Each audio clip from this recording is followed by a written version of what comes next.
para quem tem uma ideia errada ou quem escutou falar, porque assim, pessoal, holding tem muita gente falando muita coisa, né?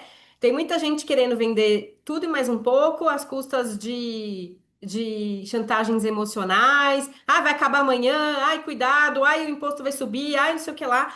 Então, assim, cuidado com essas pessoas que ficam querendo vender o fim do apocalipse, tá? Então, assim, ah, o imposto vai subir? Imagino que vá, pelo movimento que a gente tá vendo aqui, tá?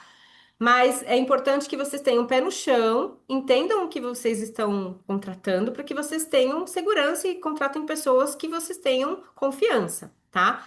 Então, o que que esse sistema não é? Ele não é uma estrutura simples de um CNPJ ou um KNAI, X ou Y. Ele não é blindagem, ou seja, se você já tem processo, se você já tem problema, esse não é um sistema para você. Por quê? Porque esse sistema ele pode ser configurado como fraude contra credores. Se você fizer uma holding com um objetivo de blindagem patrimonial, em que você já tem credores atrás de você, você pode ser condenado a fraude contra credores, tá? O objetivo aqui é a economia tributária, não é o enfoque. O objetivo é que você planeje a sucessão da sua família. A parte tributária existe, a economia existe, mas ela é a secundária, né? Mas ela existe. Eu vou mostrar para vocês aqui como vocês vão conseguir enxergar essa grande economia que tem, tá? Como funciona? Ele garante que o dono do patrimônio continue com absoluto controle de todos os bens, mesmo após concretizar todo o planejamento. Então, a gente vai fazer todo o planejamento e até ele falecer, até fechar os olhos, ele continua sendo dono, tá? Tudo bem, pessoal? Tudo certo?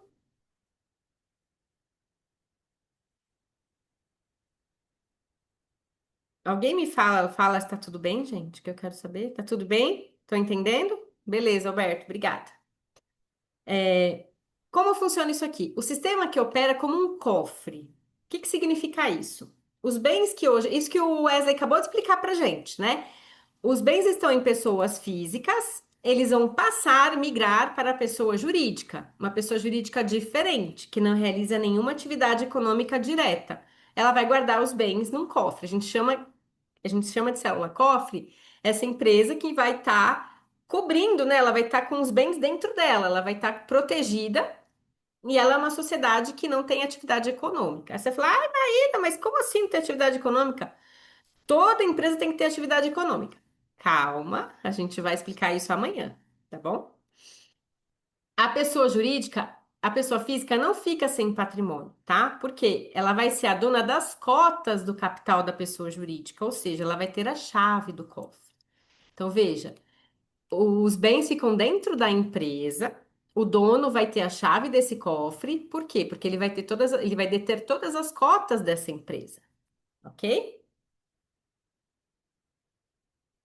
Então, como vai funcionar aqui? A gente fez um desenhinho aqui para ficar mais fácil para vocês, ó. Então, a gente tem aqui o casal, dono daquele patrimônio, e esse patrimônio ele vai para dentro da célula cofre, que é essa empresa que a gente está falando aqui para vocês, ok? E como a gente vai fazer isso acontecer?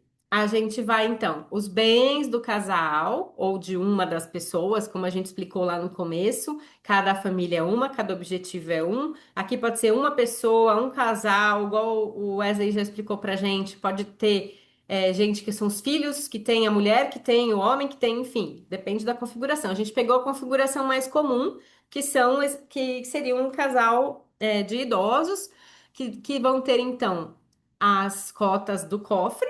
O cofre detém então o patrimônio e esse patrimônio ele é doado para os filhos num gatilho. Tá vendo que tem uma linha pontilhada aqui? Tem que acontecer esse gatilho para que os filhos recebam esses bens. Ok, até aqui, pessoal? Tem uma. Ok, até aqui tudo bem, né? Tô vendo aqui no chat. Acho que tá tudo em ordem, tá? Se tiver algum problema, vocês falem aqui, tá, gente? Vamos lá. Beleza.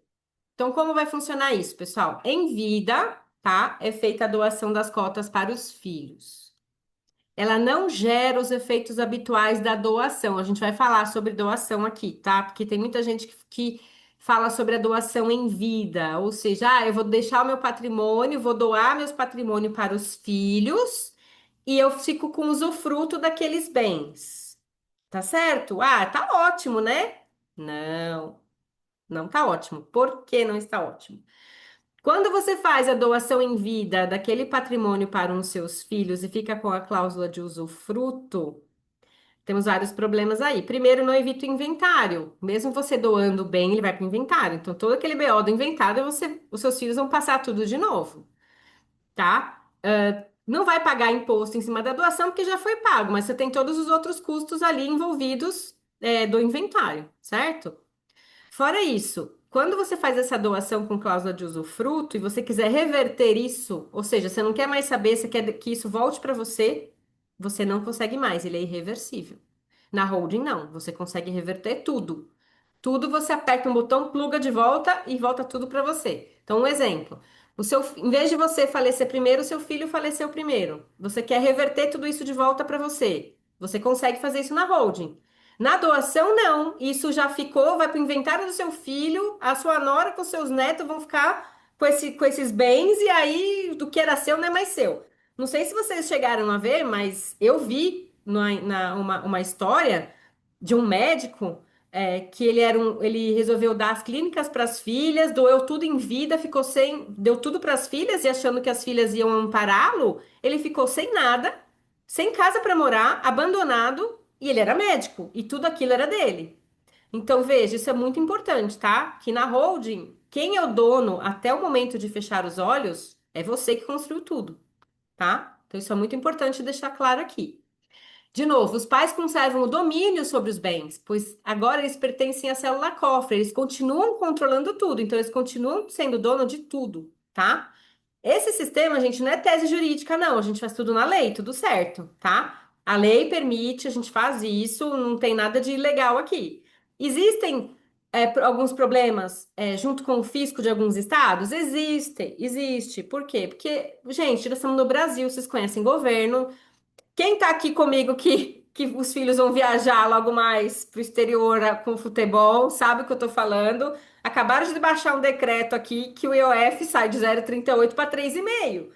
Então, assim, Brasil. Então, veja, é difícil viver aqui. Então, muitas vezes o fisco, encasqueta com umas coisas que não tá ilegal, não é errado. Então, a gente precisa se precaver, porque aqui a ideia é que são 110% de proteção, né?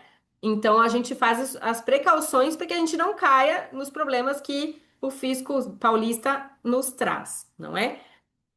Mas voltando aqui, então, é permitido por lei, tá bom? Então, quando os pais falecem, o gatilho dispara. E aí sim, os filhos assumem o controle de tudo automaticamente, sem depender de ordem ou autorização do judiciário, ok? Ok, vamos lá. Os pais controlam o cofre, e a eles, pais, eles pertencem ao direito de vender, doar, alugar, trocar, dar em garantia, tudo. Então, assim, é tudo seu. Nada vai.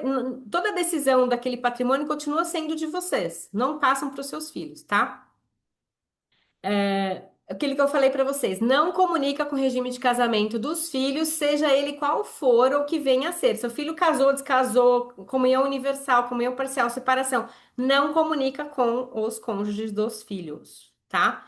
Os filhos não têm poder de vender cotas, eles não podem mexer em nada, tá? Então, aquilo que eu conversei com vocês antes, se o filho falece antes dos pais, esse direito não segue para o cônjuge do filho nem para os filhos do filho, tá? Ele volta para o patrimônio do pai e o cliente que decide o que ele quer fazer. Então, o dono daquele patrimônio que vai decidir o que ele quer fazer com aquilo, tá? Ei, peraí, que eu acho que eu pulei. Aqui. Os pais têm direito de arrependimento, isso que eu estou explicando para vocês. Na doação com cláusula de usufruto, você não tem direito de arrependimento. Fez, acabou, já era. Na holding, não, você tem esse direito de arrependimento. Você pode desfazer o sistema, integral ou parcialmente, a hora que você quiser, sem depender da vontade dos filhos de vocês. Você não precisa da anuência do filho para trocar alguma coisa que você não quer, que você quer trocar da sua holding. Você pode refazer todo o planejamento novamente, estipulando cotas diferentes. Você pode fazer isso novamente. Você não fica preso e estanque, tá? Aí, aqui, nesse caso de a gente refazer ou colocar cotas a mais ou a menos para os nossos herdeiros, a gente precisa só tomar um cuidado para não ferir a legítima, tá? Ah, Maíra, mas você não acabou de me falar que isso é um instituto de direito empresarial e não é de direito de família e que não tem nada a ver o que o direito civil fala versus o direito empresarial? É verdade. A gente está falando aqui de um sistema empresarial, que é a holding. A gente não está falando de um sistema de família do direito civil. Eles são direitos diferentes, ok? Por serem direitos diferentes, a gente tem sim coisas diferentes. Porém, para que vocês não tenham problemas, por isso que a gente fala aqui, 110% de proteção para o cliente, para que vocês não tenham problemas, a gente respeita a legítima. Ah, o que que é isso, Maíra? A gente vai respeitar, na medida do possível, as cotas da sociedade para cada herdeiro, caso existam mais de um herdeiro, tá? Ah, eu posso pôr um filho, um sobrinho que eu gosto, uma irmã minha que eu não quero deixar para trás? Pode. A sociedade é sua. Você coloca quem você quer como sócio, tá? E você vai ter. Tudo continua da mesma forma que antes. A única diferença é que, em vez do patrimônio ser no nome da pessoa física, ela vai ser no nome da pessoa jurídica, tá? Por exemplo, você tem um casal, né? O marido e a esposa. Aí, um exemplo, um falece, o outro fica. Como que isso pode ser feito? Dentro lá do nosso planejamento, a gente vai estabelecer o que a família decidir. Se, quando um deles se for, vai ser parcialmente disparado o gatilho, ou se a gente vai aguardar os dois para que o gatilho seja disparado. Veja, isso é muito particular. Por isso que a holding não pode ser feita de baseada. Ela tem que ser feita pessoa a pessoa. Tem família a família. Tem casos em que o casal é de comunhão parcial de bens, tem casos que é comunhão universal, tem diferença. Tem casos em que a gente tem a separação de bens. Ah, Maíra, posso fazer holding em separação de bens? Pode, super pode, né? Isso é super importante também. Então, essa decisão a gente toma junto com o cliente, de explicar como funciona e como ele gostaria que a holding dele fosse estabelecida, tá bom? Vamos supor então que a gente teve então o gatilho acionado. Então, os filhos ficam, então, recebem, né, as cotas da célula cofre, e aí sim tem todo o patrimônio envolvido. E aí o patrimônio fica com eles, tá? Então ficou esse desenhinho aí para vocês. Eles recebem as cotas da célula cofre, que a célula cofre contém todo aquele patrimônio, tá? Eu tô ensinando para vocês, gente, a holding mais simplesinha que tem, que é de uma empresa, tá? Mas nós percebemos que a melhor eficiência tributária não é o sistema de uma célula, é o sistema de três células, tá? Só que como a gente está passando aqui numa palestra de iniciante com muita informação, é muito difícil a gente ficar explicando todos os processos e todos os procedimentos de holding. Então, a gente está passando hoje um sistema mais simplificado, porém, nós já temos conhecimento que um sistema de duas ou três células, ele é muito mais eficaz na parte tributária falando. Mas cada família que decide qual é o sistema que ela quer utilizar. Foi o que o Wesley contou para nós lá no começo da nossa live, tá bom? Vamos lá? Aqui, só para vocês entenderem um pouco em termos numéricos, tá, pessoal? Porque acho que isso é uma grande dúvida que muitas pessoas têm, sobre questões de holding, né? Então, aqui a gente vai lembrar lá do inventário que a gente estava falando agora há pouco, né? Em que a gente tinha lá um valor de 242 mil para pagar. E na holding, como a gente acabou de explicar, ele é estimado porque depende de cada família, tá bom? A gente vai ter aqui o 4% do imposto, ele é sobre os 250 mil, que é o valor da declaração do imposto de renda. Porque quando a gente integraliza o imóvel dentro da holding, no capital social da holding, a gente integraliza o capital social da holding com o imóvel da declaração do imposto de renda, tá? Desse valor. Por isso que a alíquota é de 4% em cima dos 250 e não em cima do 1.150.000, ok? Os honorários para você fazer uma holding, eles são acordados, tá? Isso depende de cada tipo de eficiência tributária, ou seja, se você vai ter uma célula, duas ou três, isso depende de cada situação, tá? A gente pôs aqui um valor hipotético só para fins didáticos aqui.